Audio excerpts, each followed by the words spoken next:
Greetings from the right coast. This is Mad Shad and Charity. Just got off live with Lake Faery Prepper. She's talking about her situation. Yeah, so that's why I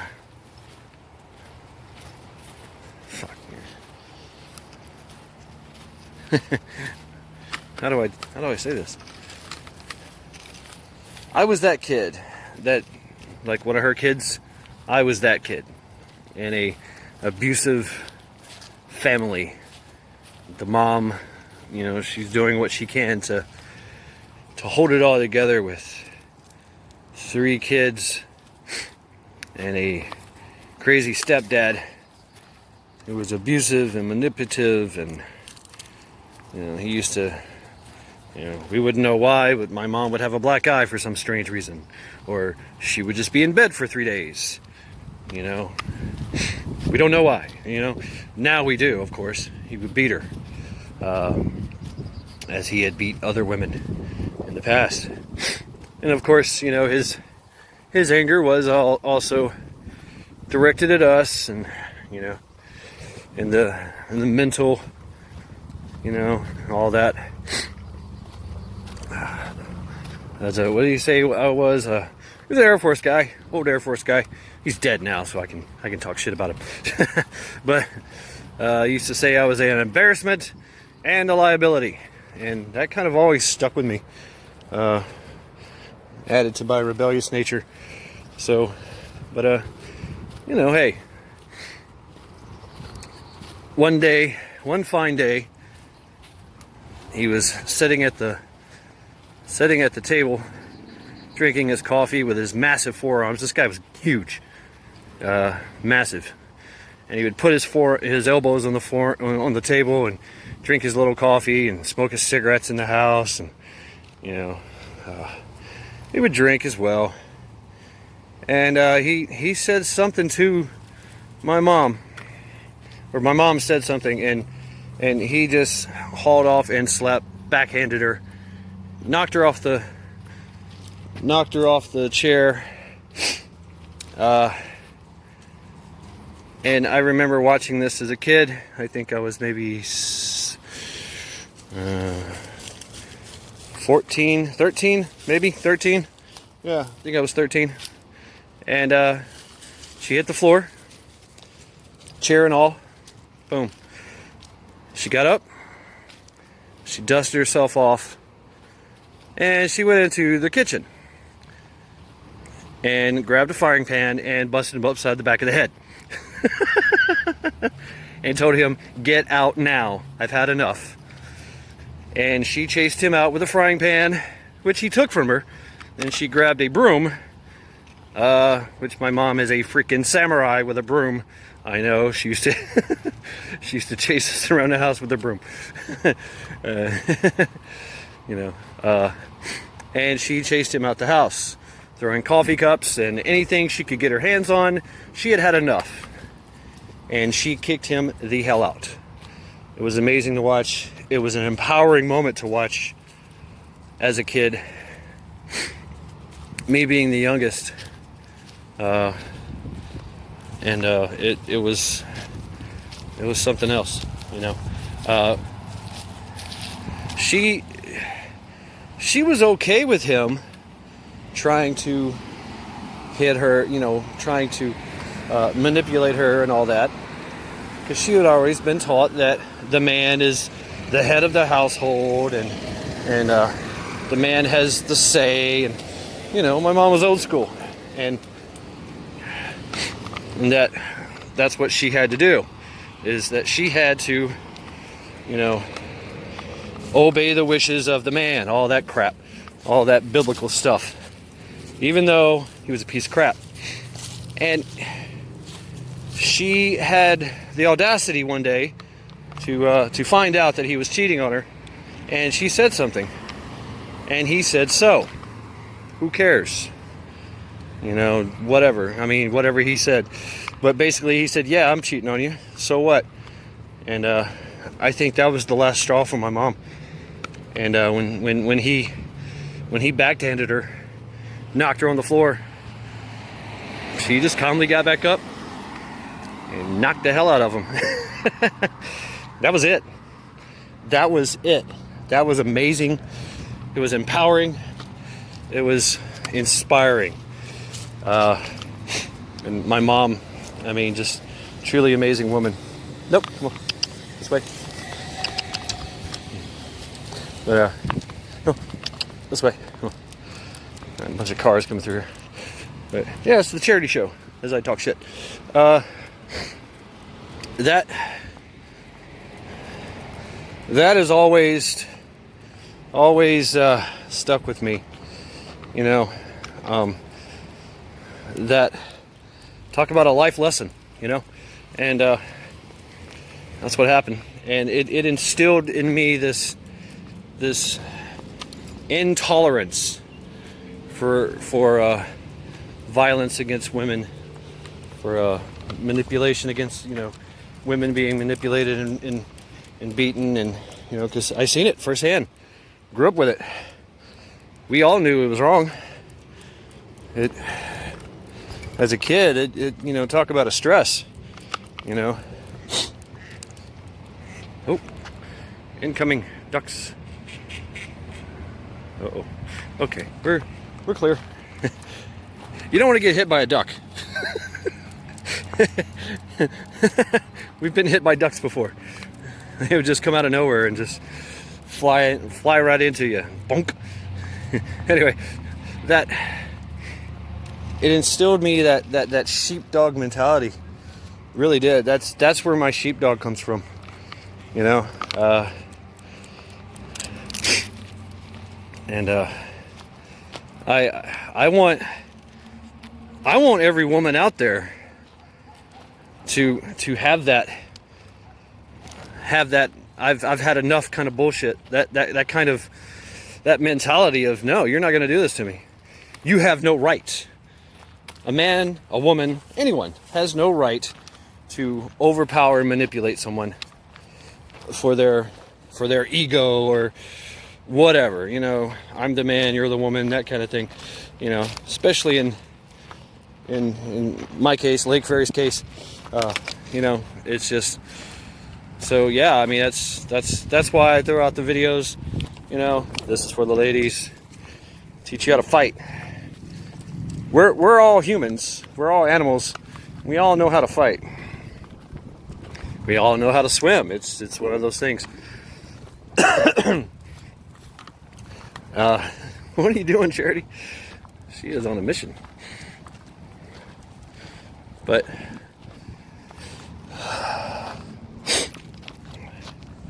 you know, I think it's very important to say no.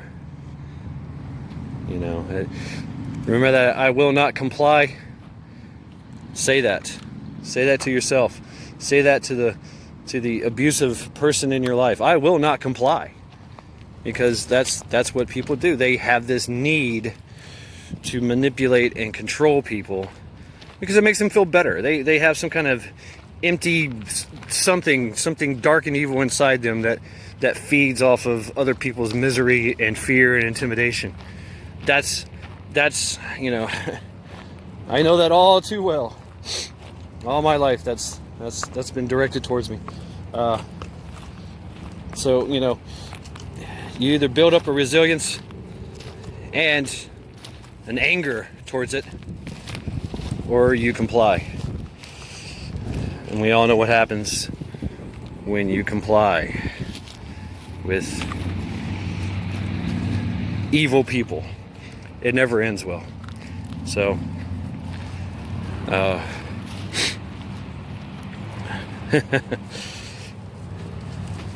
yeah. And not only did I see it there in my childhood, my upbringing, you know, later on. Of course, I seen it in as a bouncer. You know, there was always some kind of domestic disturbance, always some kind of, you know, squabble. You know, man against woman, and You know, it's not good, and it was always dealt with. And usually that man went to jail. So don't tolerate it. Don't let it. Don't sit there and watch it. Don't sit there and pull out your cell phone and start recording. Get in there and do something. You know what I mean? That's I can't tolerate that. I can't tolerate somebody being mean to a woman in my presence. I can't tolerate somebody being mean to an animal in my presence. There's stories about that too. But don't tolerate it. Stand up. Say something. Do something. Seriously. Don't let it happen. You got to let that guy know, hey, this ain't right. And this will not be tolerated. You know? Oh. Going through the hole here.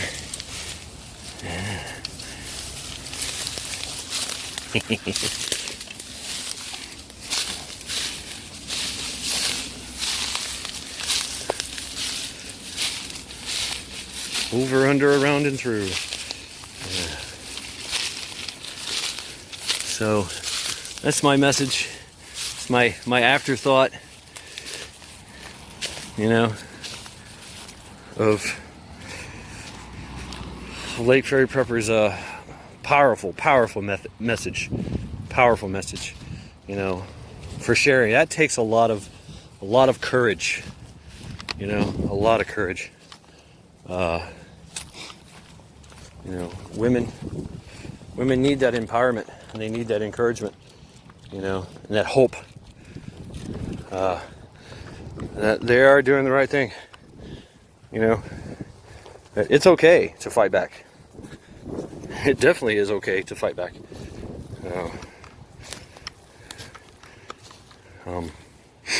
You better. I seen it in my sister. She was 2 years younger than me, and she did not tolerate any mess.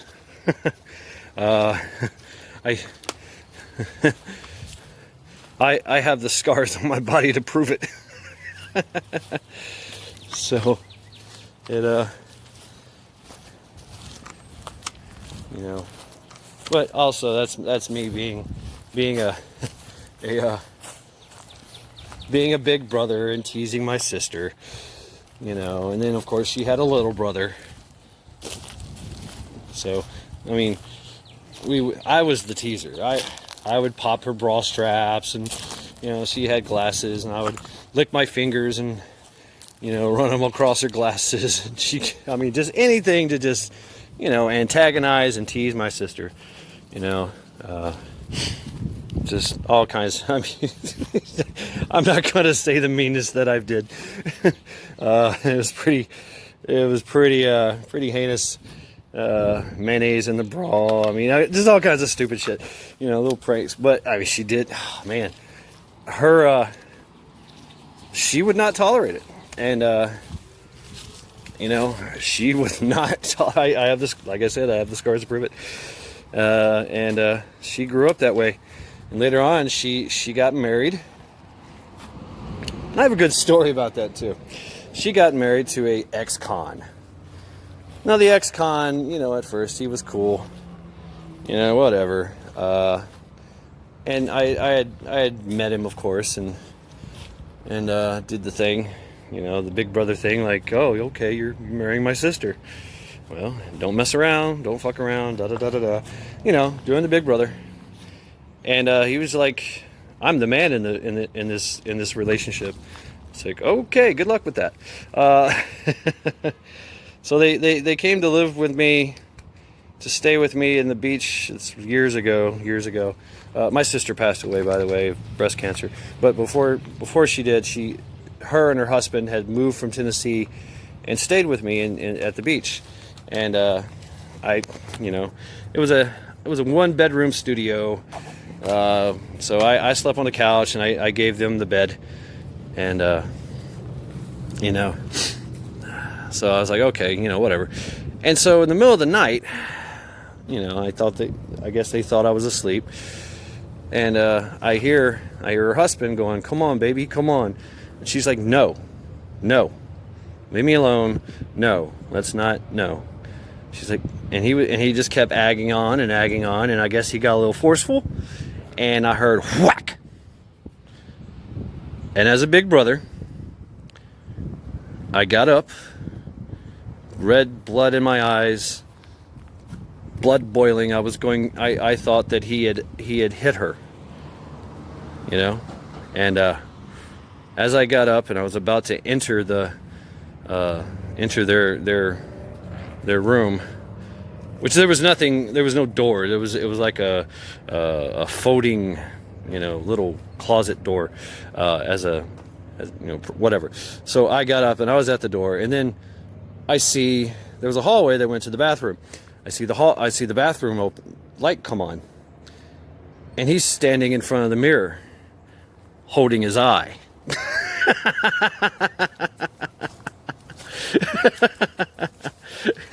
And he goes, "Damn, baby, you gave me a black eye." And she said, "I told you to leave me alone."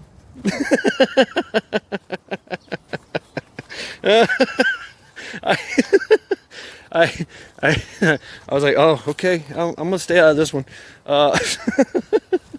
My sister's got this." And yeah, that's how she handled it. I heard tales later on. Yeah, the next morning he had a big fat black shiner all underneath his eye. She had blacked his eye good, and she was on the bottom, and she had a punch. She had a kick. I mean, you know, she fought with me. we used to fight all the time and wrestle and beat each other up just for fun, you know. And she was into that. And then of course, you know, she would chase me around the house with whatever, you know, tool implement she could find, you know, needle nose pliers or hammers, and yeah, you know, broom handles. I mean, whatever weapon she could find, coffee cups. She could toss a coffee cup with brutal efficiency and bonk you upside the head, just whack. So, and I heard stories that that's how she ruled the household, that she would just toss coffee cups at kids, and her husband, the kids were older, like 18, 19, and thought they could do what they want. And she was like, "Yeah, no, I'm going to hit you with a coffee cup from across the room." So, yeah, that's kind of what happened, you know, from our upbringing in that abusive relationship. So, just stories of my past that mix and mingle with other people's stories. I love this community and how it, you know, these things I forget, and we all forget these things, you know, until somebody brings it up, and you know, that's what happens. You know, we get inspired and mused and reminded, you know, because we're adults now. We're adults, and we have the wisdom now to look back and learn, you know, from what happened. Learn from our mistakes and our trials and tribulations, our strife. So, yeah. So, okay. With that being said, it's about to rain. I got home. Just a quick brief little thing. Yeah, I went to Cleveland. Checked out everything. Met with everybody, meet and greet, and wow. Yeah, I got to figure out a way to get there, or I got to figure out a way to live there, to find a place. So I made a video. It's like in 20 pieces, and I have to do some editing. But that ought to be interesting. So, but I'm sure that's going to take a long time. I'm not really good at this shit. All I got's a cell phone. So, this has been Mad Shad and Charity, and urging you all to get prepared Be ready. Get trained. This is a mad, mad world out there.